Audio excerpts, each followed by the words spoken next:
Vatican సమాచార దర్శనికి స్వాగతం. ఈరోజు వాటికన్ సమాచారాన్ని మీకు అందిస్తున్నది క్రాంతి స్వరూప్. వాటికన్ సమాచార దర్శనంలో ముఖ్యాంశాలు: పరిశుద్ధ లియో పాపగారు తన మొట్టమొదటి ఎన్సైక్లిక్ పత్రాన్ని విడుదల చేశారు. ఏఐ మానవాళికి సేవ చేయాలి కానీ అధికారాన్ని కేంద్రీకరించకూడదు అన్న పరిశుద్ధ లియో పాపగారు. గాజా ప్రజల సహాయార్థం మరోసారి పిలుపునిచ్చిన పరిశుద్ధ లియో పాపగారు. ఆరాధన క్రమ నియమాలను గౌరవించండి అని ఫాదర్లకు సూచించిన పరిశుద్ధ లియో పాపగారు. మాతృత్వాన్ని నిరాకరించే సంస్కృతి ప్రమాదకరమన్న పరిశుద్ధ లియో పాపగారు. బాధితుల ముందు మోకరిల్లిన పెరు కార్డినల్స్ మరియు బిషప్లు. ఒక వలసదారుని బిషప్గా నియమించిన పరిశుద్ధ లియో పాపగారు.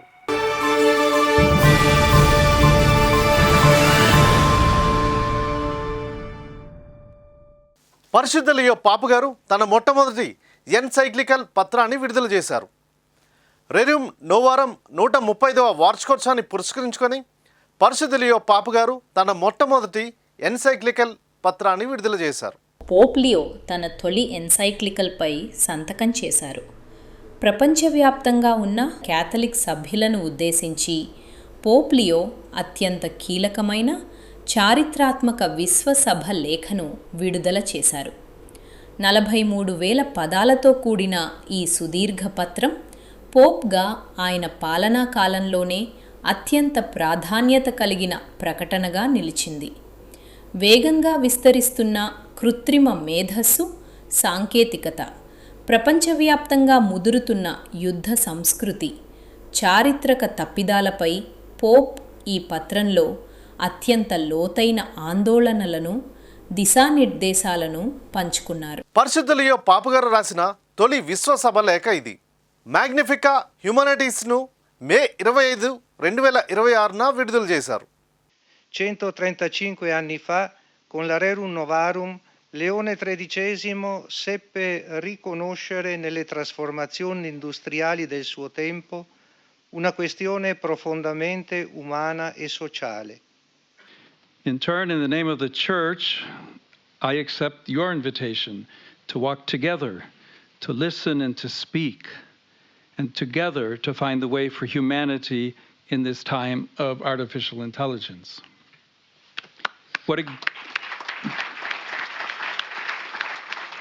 ఈ ఎన్సైక్లికల్ పత్రాన్ని మే 15న సంతకం చేసి మే 25న వాటికన్ నగరంలో అధికారంగా ప్రచురించారు.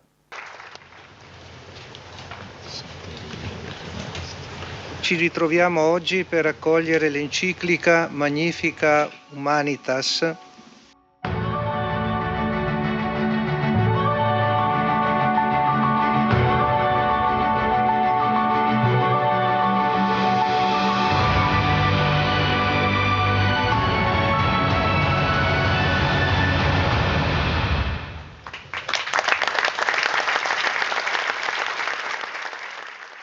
సాంకేతికత ఎంత పెరిగినా సమాజం కరుణ, సత్యం మరియు సువార్త విలువలపై ఆధారపడి ముందుకు సాగాలని ఈ ఎన్సైక్లికల్ పిలుపునిస్తుంది.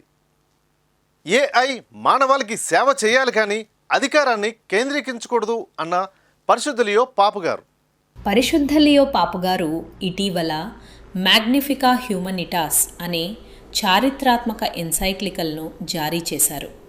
అనియంత్రిత ఏఐ వల్ల కలిగే ప్రమాదాల గురించి ప్రభుత్వాలను హెచ్చరిస్తూ కృత్రిమ మేధస్సును నిరాయుధీకరణ చేయాలని సమాజాన్ని ఆయన కోరారు. సాంకేతికతను ఆయుధంగా ఉపయోగించే ఈ యుగంలో మనిషిని కేవలం ఒక వస్తువుగా లేదా సాధనంగా మార్చే ఆలోచనలను పోప్ గట్టిగా వ్యతిరేకించారు. సాంకేతిక పురోగతి పేరుతో దేవుడిని, మానవ హక్కులను విస్మరిస్తూ భవిష్యత్తును నిర్మించాలనుకోవటం బాబెల్ గోపురం కట్టడంతో సమానమని హెచ్చరించారు. ఈ డిజిటల్ యుగంలో యంత్రాల హడావుడిలో మనుషుల మధ్య ఉండే సంబంధాలు, ప్రేమ మరియు దయ మరుగున పడకుండా కాపాడాలని పరిశుద్ధ లియో పాపగారు కోరారు. గాజా ప్రజల సహాయార్థం పరిశుద్ధ లియో పాపగారు మరోసారి పిలుపునిచ్చారు. మే 26వ తేదీ సాయంత్రం కాస్టల్ గాడఫ్లోని తన నివాసం వెలుపల విలేకరుల సమావేశంలో పరిశుద్ధ లియో పాపగారు మాట్లాడారు. ఈ సందర్భంగా పరిశుద్ధ లియో పాపు గారు గాజా ప్రజలకు సహాయం చేయాలని అంతర్జాతీయ సమాజానికి మరోసారి పిలుపునిచ్చారు. ఇజ్రాయెల్ బలగాలు అంతర్జాతీయ జలాల్లో గోబుల్ సుముత్ ఫోటిలా సహాయక నౌకలను అడ్డగించి దానిలోని దాదాపు 430 మంది అంతర్జాతీయ కార్యకర్తలను, మానవ హక్కుల రక్షకులను నిర్బంధించారు.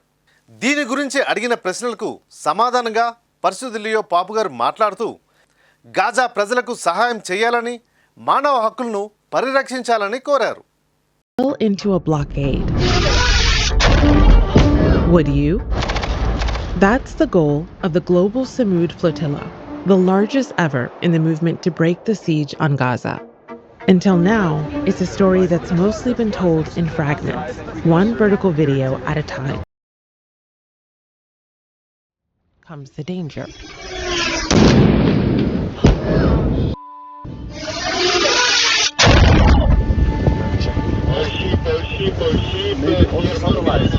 We've been hit 2 times on the mast.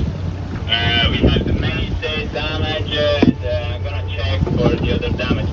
That's 2 times in 10 minutes. Very good. The crews prepare to face a long night in darkness.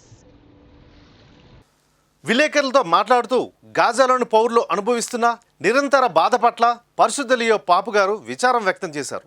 దురదృష్టవశాత్తు గాజా ప్రజలకు ఇప్పటికీ మానవతా సహాయం అందడం లేదని ఆయన విచారణ వ్యక్తం చేశారు. దురదృష్టవశాత్తు గాజా ప్రజలకు ఇప్పటికీ మానవతా సహాయం అందడం లేదని పరిశుద్ధ లియో పాపు గారు బాధపడ్డారు. ఆరాధన క్రమ నియమాలను గౌరవించండి అని అన్న పరిశుద్ధ లియో పాపు గారు దేవాలయంలో ప్రార్థన సమయంలో గందరగోళాన్ని నివారించడానికి సంఘ సభ్యులందరూ ఏకమై ప్రార్థించడాన్ని ప్రోత్సహించడానికి పరిశుద్ధ లియో పాపు గారు గురువులు మరియు మతాధికారులకు ముఖ్యమైన పిలుపునిచ్చారు. మే 27న జరిగిన సాధారణ సమావేశంలో విశ్వాసంలో గందరగోళానికి గురి చేయకుండా ఉండేందుకు ఫాదర్లు ఆరాధన క్రమ నియమాలను గౌరవించాలని మరియు వారి సొంత చొరవతో దివ్య బలి పూజలో మార్పులు చేయవద్దని పరిశుద్ధ లియో పాపు గారు విజ్ఞప్తి చేశారు.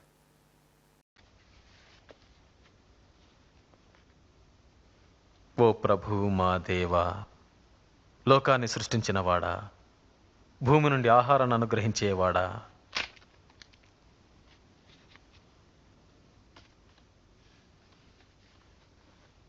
ఇది మీ కొరకు ఇవ్వబడుతున్న నా శరీరము.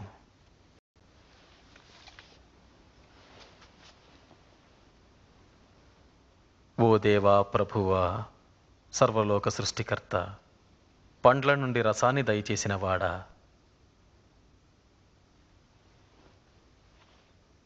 దీనిని తీసుకుని పంచుకొనుడి. నన్ను జ్ఞాపకం చేసుకొనుటకు దీనిని చేయండి.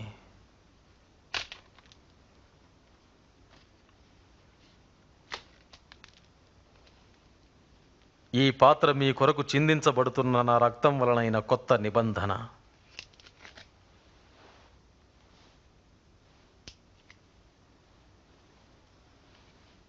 సెయింట్ పీటర్ స్క్వేర్లో పరిశుద్ధ లియో పాపు గారు మాట్లాడుతూ ఫాదర్లు ఆరాధన గ్రంథాలు మరియు నియమాలను వినయంతో విశ్వాసంతో గౌరవించాలని పిలుపునిచ్చారు. ఆరాధన క్రమంలో సరైన సాంప్రదాయంతో ముందుకు సాగాలని మరియు ఆరాధన క్రమంలో కొన్ని అంశాలు దైవికంగా స్థాపించబడినందున అవి ఎప్పటికీ మార్చకూడదని 2వ వాటికన్ కౌన్సిల్ ధృవీకరించిందని ఆయన అన్నారు.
ప్రార్థనలు కేవలం వ్యక్తిగత అవసరాలపై కాకుండా సంఘ సభ్యులందరూ ఒకే శరీరంగా కలిసి ప్రార్థించేలా ఉండాలని పరిశుద్ధ లియో పాపు గారు సూచించారు.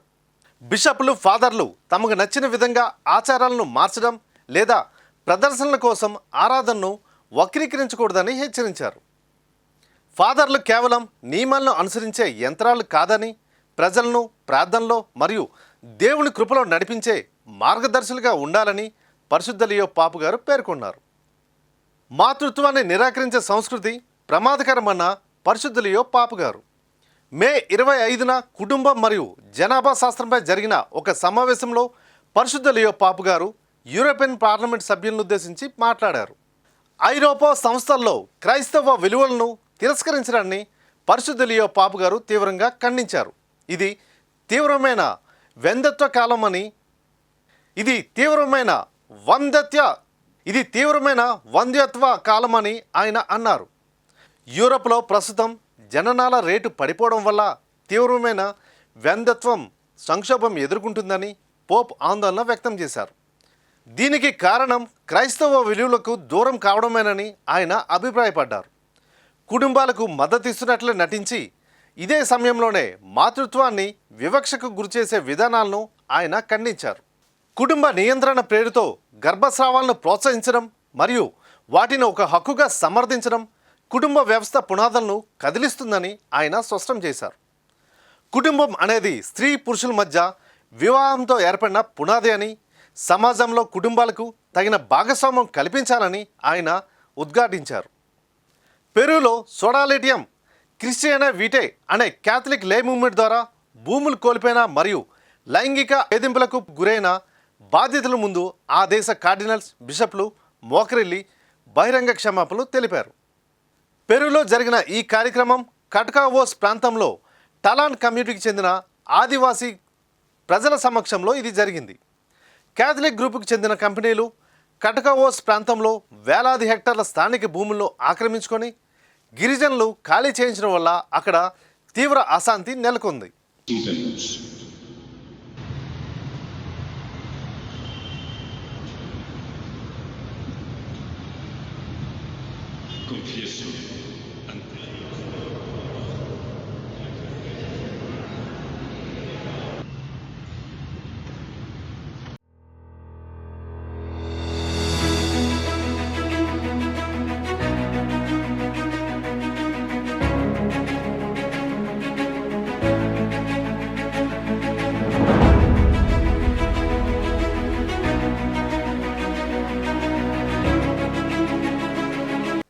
దివంగత పరిశుద్ధ ఫ్రాన్సిస్ పాపు గారు 2025లో దీనిని రద్దు చేశారు.